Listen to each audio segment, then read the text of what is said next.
Olá, amigos do Notícias Agrícolas, está no ar o nosso tradicional boletim do mercado do boi gordo. Nesse boletim a gente avalia, entende o que está acontecendo com o mercado com a ajuda dos nossos amigos analistas. E hoje quem está aqui comigo é o Douglas Coelho, lá da Radar Investimentos. O Douglas está de olho nesse mercado e já detectou uma mudança do início do ano para cá, principalmente a partir aí da segunda quinzena do mês. É uma mudança que já traz alguma preocupação e um reflexo direto na precificação da arroba? Por enquanto ainda não, mas pelo menos já acende um sinalzinho amarelo aí para a gente prestar atenção. É isso, Douglas? Que mudanças são essas? Seja bem-vindo, meu amigo. Boa tarde, meu amigo Alexandre. Boa tarde a todos os amigos que nos assistem aqui no Notícias Agrícolas. Sempre um prazer falar com vocês. Exatamente. O que a gente viu na primeira quinzena de janeiro de 2024 foi um mercado bem parado, uma morosidade grande, né? Bem de lado, sem muitas notícias, sem muitos movimentos, né? E o que a gente está vendo agora, a partir dessa primeira quinzena, são alguns sinais que nos chamam a atenção, que podem trazer algum norte até o final do mês ou para o início de fevereiro aí. Esses primeiros sinais vêm da carne do atacado, vêm também da evolução das escalas nos últimos dias e também da questão do clima, né? Como essa irregularidade de chuvas no centro-oeste para cima e no centro-sul tem agido também sobre a oferta de animais terminados. Bom, vamos então por partes, Douglas. Vamos entender como o que está acontecendo em cada um desses fatores que você colocou. A regularidade do clima, a gente já viu que as chuvas aparentemente voltaram aí. Mas já deu tempo, Douglas, de uma recuperação de pastagem estar acontecendo? Já deu tempo de engordar os animais? Enfim, qual a expectativa dessa relação da pastagem com a engorda dos animais? Pois é, Alexander. Se a gente for olhar, né, nos anos anteriores, 22 já foi um ano de bem mais chuva, 23 foi um ano que na média. Então, com chuvas regulares, quando a gente tem chuva regular em novembro, dezembro e janeiro, possivelmente o pecuarista já tem uma vaca mais lisa para soltar, né? Já tem uma boia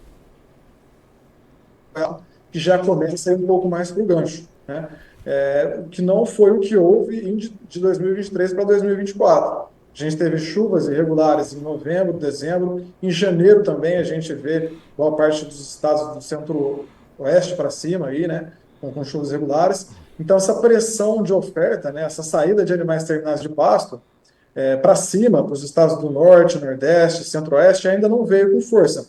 Claro que a gente tem também o efeito de férias, boa parte dos pecuaristas também não está ativo no mercado, como a gente olharia para o mês aí de março, abril, maio, né? Mas também essa questão das chuvas também limita essa saída de animais terminados, né? Nesse período, possivelmente, o pecuarista já teria uma vaca mais lisa, né? Uma novilha mais lisa, e mandaria para o gancho, e isso acabaria influenciando no preço.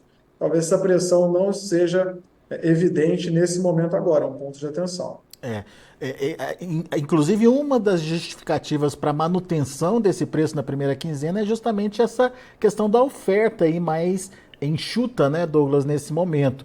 Agora, quando a gente fala de escalas mais confortáveis, dá para dizer que essa oferta começa a aparecer agora? Perfeito. Esse é um contraponto para essa nossa primeira parte, para esse primeiro fator, né? Quando a gente olha aí para segunda, terça e hoje, quarta-feira, a gente vê que as escalas gradativamente têm dado sinais de melhora, né? Está mais próximo aí de 4,7 no final do ano, já no dia 15 já mais 4,9. Ontem a gente viu as escalas em média, com dias úteis aqui na Radar Investimentos, 5,2, hoje já está mais próximo de 5,3, 5,4. Então, apesar de uma evolução tímida, há evolução. Então, é bom prestar atenção também como é que vamos comportar essas escalas ao longo dos próximos dias. Se essa evolução for contínua, é possível pensar já que alguma coisa de novilha já está entrando com mais facilidade nos ganchos também. E o outro fator que você trouxe para a gente é a questão da carne no atacado, o preço da carne no atacado caindo. É um movimento que para a segunda quinzena de mês é normal, no entanto, a gente tem alguns agravantes aí, né? A questão de ser um mês de janeiro, a questão das carnes concorrentes, enfim. O que está acontecendo e como é que está sendo essa pressão aí no mercado da carne, no atacado? Perfeito. Tipicamente em dezembro, o varejo e o atacado tem um espaço aí para aproveitar a melhora da demanda, o consumo, né? E aí que as margens são formadas, né? A melhoria de margem para esses segmentos nesse período. E há uma correção natural em janeiro com a renda disponível da população menor. É um ano de IPTU, IPVA, imposto, material escolar da criançada, dívidas assumidas no ano anterior. Então, naturalmente, é, o consumo de carne bovina fica mais tímido. Nesses últimos dias, a gente tem visto que esse consumo mais tímido tem refletido numa correção maior de preços do segmento de traseiro, né, dos cortes de traseiro no atacado sem osso, né, na porção do traseiro na carcaça casada, que representa quase metade da carcaça casada, se a gente for pensar num boi casado aí de 48% traseiro, 39% dianteiro e 13% ponta de agulha. Como a relação do traseiro na carcaça como um todo, ela é maior, ela puxa o preço do boi casado para baixo. Então a gente vê sim que dia após dia, depois do dia 10, 12, 15, essa carcaça bovina tem sentido sim uma correção de preços guinada, né, norteada pelos preços do traseiro. Esse é o principal ponto de destaque nessa semana, né? Essa correção tem chamado a nossa atenção. Possivelmente essa correção deve minar ou deve reduzir a firmeza da arroba dos preços de balcão. A indústria vendo essa venda de carne um pouco mais travada, ou tendo menos receita com essa venda de carne, possivelmente vai tentar segurar um pouco mais os preços de balcão nessa porção final. Outro ponto também, como você bem comentou, é o preço da carcaça suína, né?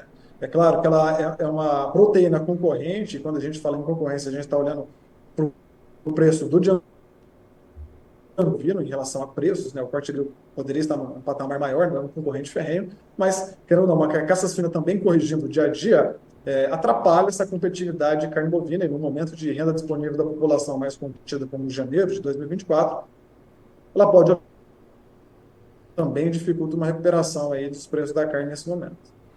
Só para a gente entender essa evolução dos preços, essa mudança de preços, vamos repetir a referência, Douglas? Começou com um patamar de preços de.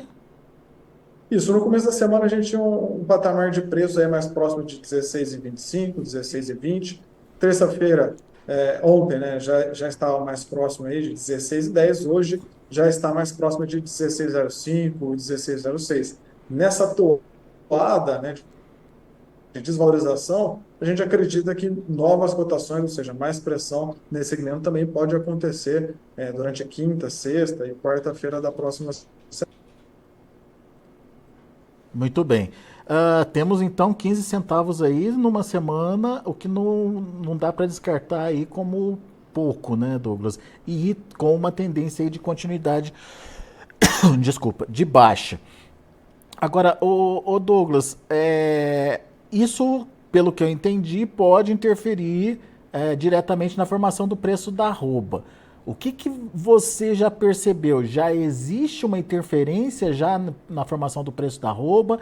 O mercado está mais frouxo nesse sentido? Já dá para bater o martelo nesse sentido? Ou isso são sinais de uma possível redução de preços por enquanto? Por enquanto, são apenas sinais, Alexander. Um preço frouxo seria uma queda um dia atrás do outro, uma pressão de baixa muito forte, algum fundamento, né, externo que pudesse pressionar essa tentativa de compra. E por enquanto a gente vê primeiros sinais, né? O primeiro sinal veio da carne no atacado, corrigindo um pouco mais, dia após dia. As escalas de abate que já não estão tão apertadas, né? Já também paulatinamente acabaram evoluindo. A maioria do pessoal está fazendo os dias 25, 26 de janeiro, quem está mais confortável até para o dia 2, 5 de fevereiro, né? Então, são primeiros sinais que nos levam a acreditar que a indústria pode fazer alguma tentativa de compra em valores menores, né? Não tem necessidade de sair rasgando o preço para cima ou de ter uma competição ferrenha por preço agora para levar matéria-prima, já que a carne bovina está um pouco mais contida no atacado e a escala não está tão apertada. Seria apenas sinais, talvez um sinal amarelo para a gente ver alguma redução da firmeza no momento. Mas o mercado com uma liquidez ainda bem reduzida, seja no físico ou no futuro. Ainda o janeiro é natural por isso, já era esperado um mercado tipicamente mais lento. Muito bem. Chegando fevereiro, nesse ano especialmente, a gente tem logo na primeira quinzena do mês o Carnaval, que é um momento, digamos, tradicional de consumo, Douglas, de carne bovina. De alguma forma, essa demanda pode ajudar ou ela não costuma interferir aí, pelo menos na formação de preços? Sem dúvida, ajuda, né? Tem a forma direta que ela ajuda, que são com os feriados, os consumos, né? Quem não vai na folia fica com a família, faz um churrasco, vai para um rancho, vai para uma chácara, fica em casa. Querendo ou não, o consumo de carne bovina é um lazer do brasileiro, dá prazer, é gostoso, a parte da população gosta, né? Isso estimula o consumo, isso diretamente. E, paralelamente, também a gente tem menos dia de abate, menos dia de compra de bovino. Então, há um vácuo aí para a indústria adquirir matéria-prima. Então, isso por si só, com aumento de demanda no mercado interno, que é relevante para o escoamento da produção, e também dias a menos de compra e de abate, faz também com que a oferta dê uma minguada, né? Então, naturalmente, deu uma patinada aí. Então, sem dúvida, o fevereiro, diferente de outras datas que são bem mais fortes, como os Dia das Mães, Natal e Ano Novo, que esse sim, o consumo é evidente, que faz preço, né? O Carnaval também faz preço, mas em menor proporção, mas sem dúvida é uma data positiva quando a gente olha para o consumo doméstico.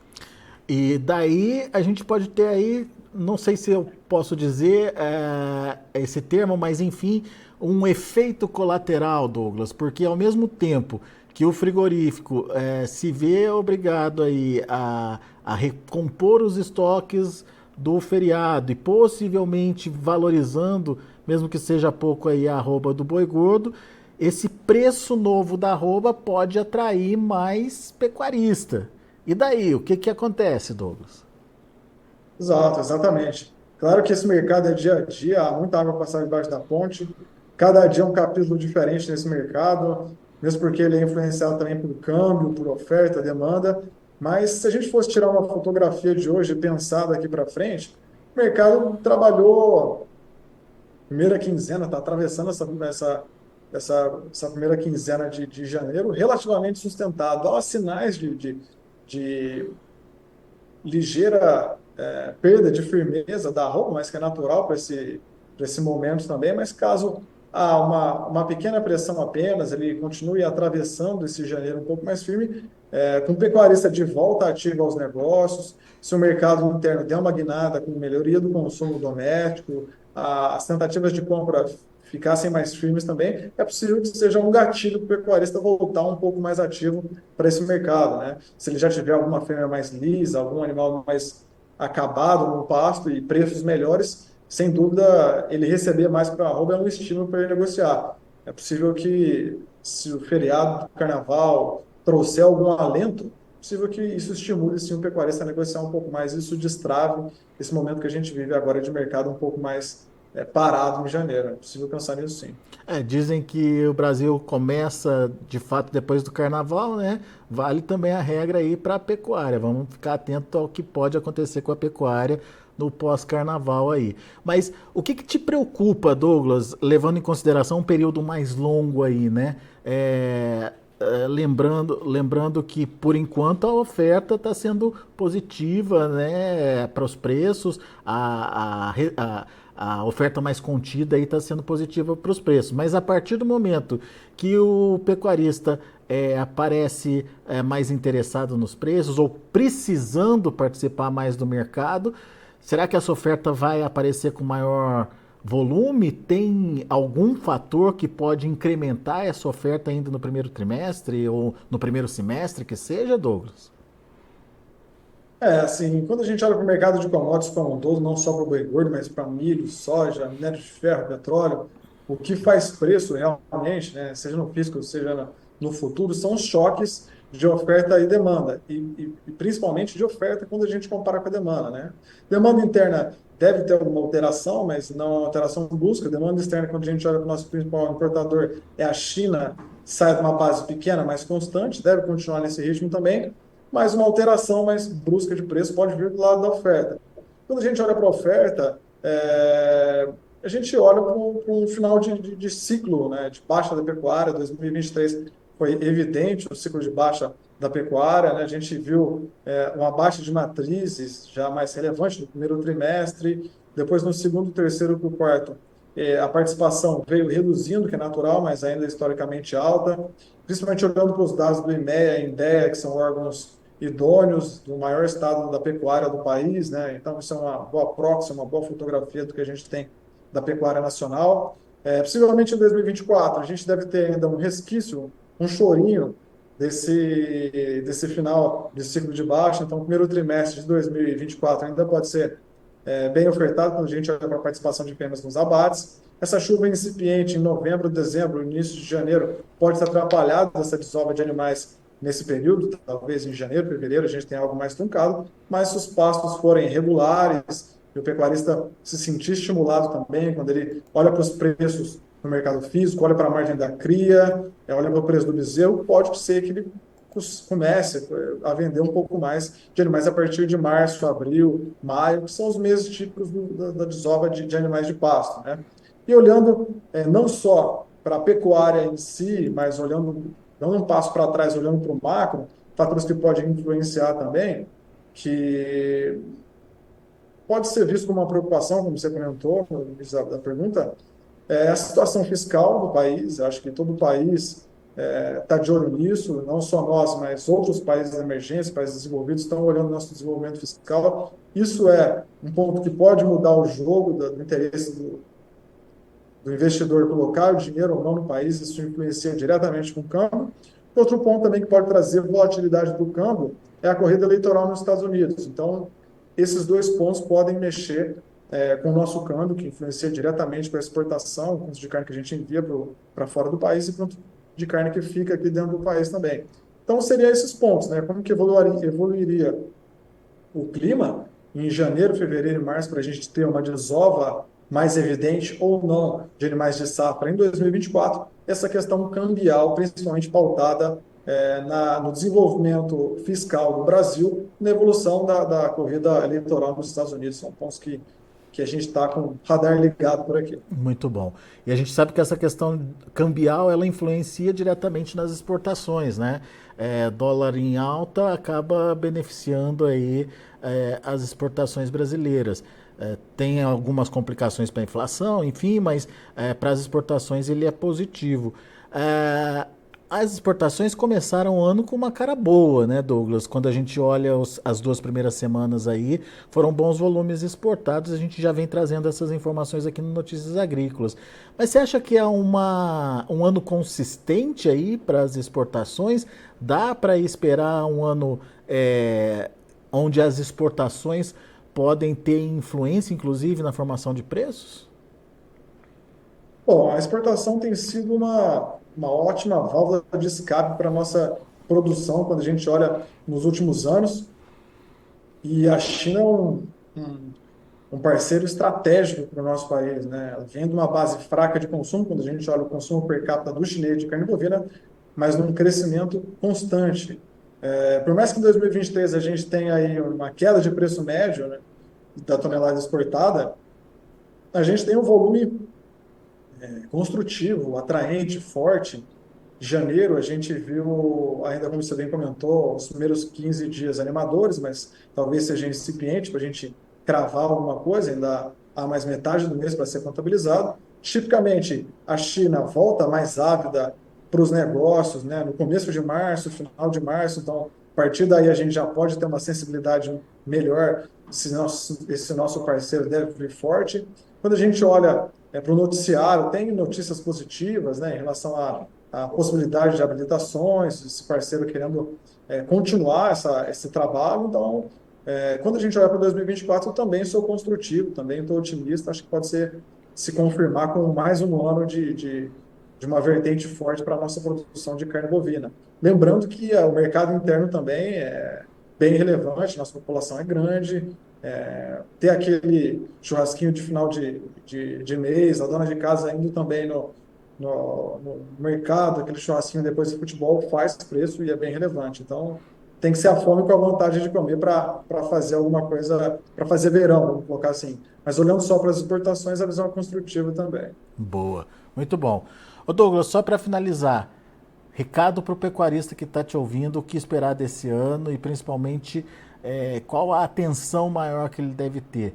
A gente tem aí alguns pontos já de atenção, né? Um sinalzinho amarelo aparecendo aí em termos de precificação, mas o produtor também tem como se proteger dessas variáveis que a gente não consegue mensurar, né? Exato, exatamente. O nosso bate-papo de hoje gostei bastante, bem leve, mas a gente conseguiu pontuar três preocupações, ou três pontos que a gente está olhando para 2024. Tem muita coisa para acontecer, mas dois desses pontos, que é a questão fiscal, que está voltado com política, e a corrida eleitoral dos Estados Unidos, são pontos externos que nenhum analista, nenhum pecuarista, nenhum banco consegue controlar. E ainda a pecuária, além disso, ela tem a questão externa de sanidade, de efeitos de embargos ou não, de habilitações ou não, que apimenta um pouco mais essa volatilidade. Acredito que o pecuarista brasileiro faz seu trabalho com excelência, produz carne bovina de qualidade, com preços acessíveis e atrativos, não só para o mercado interno, mas no mercado externo também. Esse trabalho é louvável. Mas não dá para ele fazer a parte final, né, a negociação, como o avô dele fazia, ou como o bisavô dele fazia. A gente vê que a partir de 2008, 2009, grandes grupos frigoríficos, né, foram se profissionalizando. Hoje, essa profissionalização continua, né, é uma corrida de dia a dia. Então, para o pecuarista não ficar para trás nessa negociação também, cabe a ele dar uma atenção, pensar duas vezes, né? Por que não tentar acessar uma ferramenta de proteção de preço para ele ficar mais protegido nessa negociação, né? Eu vejo que muitos pecuaristas dão muita atenção para nutrição, rendimento de carcaça, sanidade, mas talvez não dão tanta atenção assim para a comercialização e as ferramentas de proteção de preço. Sendo que hoje em dia, com uma internet, um telefone, você já consegue ter acesso a um escritório credenciado, a um assessor que tem experiência nesse nicho, né? E vai te ajudar. Então, por que não unir esse trabalho de excelência que ele já faz com sanidade e nutrição também na comercialização? Porque não vale nada nadar e talvez na hora de vender morrer na praia, né? Então, acho que o recado que eu poderia dar é para ele ter mais atenção nesse ponto. Hoje em dia, com o aplicativo, você já consegue ver como está a curva do mercado futuro e trabalhar mais protegido do que menos protegido. Por mais que a gente tenha uma sensibilidade de oferta e demanda, os fatores externos como política, de sanidade, né, vindo de fora, embargos, exportações, a gente não tem muito controle. Então, vale a pena ele ficar mais protegido e deixar uma pólvora seca nesse sentido também. Boa lembrança, vamos ser profissional também na comercialização do nosso produto, dos nossos animais. Meu amigo, mais uma vez muito obrigado pela participação, muito obrigado por disponibilizar uma parte aí do seu dia para estar aqui com a gente, explicando, trazendo informações, detalhando aí fatores, né, que podem de alguma forma impactar na formação de preços aí da arroba do boi gordo. Volte sempre, Douglas. Eu que agradeço, meu amigo Alexandre, pela oportunidade. Que esse ano seja um ano de muita saúde e realizações para todos nós. Vamos para cima. É isso aí, para todos nós. Grande abraço, Douglas. Tá aí, Douglas Coelho, Radar Investimentos, aqui com a gente no Notícias Agrícolas. 2 pontos de atenção, sinal amarelo aceso, começo, a carne no atacado começando a recuar de preços, um movimento que já começa a ser observado aí nessa segunda quinzena do mês, as escalas começando a ficar mais confortáveis, não houve uma mudança estrutural muito grande no volume de animais, mas é uma tendência de aumento e isso tudo pode de alguma forma impactar a formação dos preços e fica de sinal de alerta para você que nos acompanha. Deixa eu mostrar para vocês como estão os preços lá na B3, Mercado Futuro. Acompanhe comigo agora na tela. Janeiro, 244,55, subindo 0,29%. Fevereiro, 242,10, caindo 0,23%. Março, 240,35, queda de 0,41%, abril estável ali nos R$ 238,00. Indicador CPEA, 249,70, já trabalhando ali abaixo daqueles 250, 0,46% de elevação em relação ao fechamento anterior. São esses os números do mercado do boi gordo. A gente vai ficando por aqui. Agradeço muito a sua atenção e a sua audiência. Continue com a gente.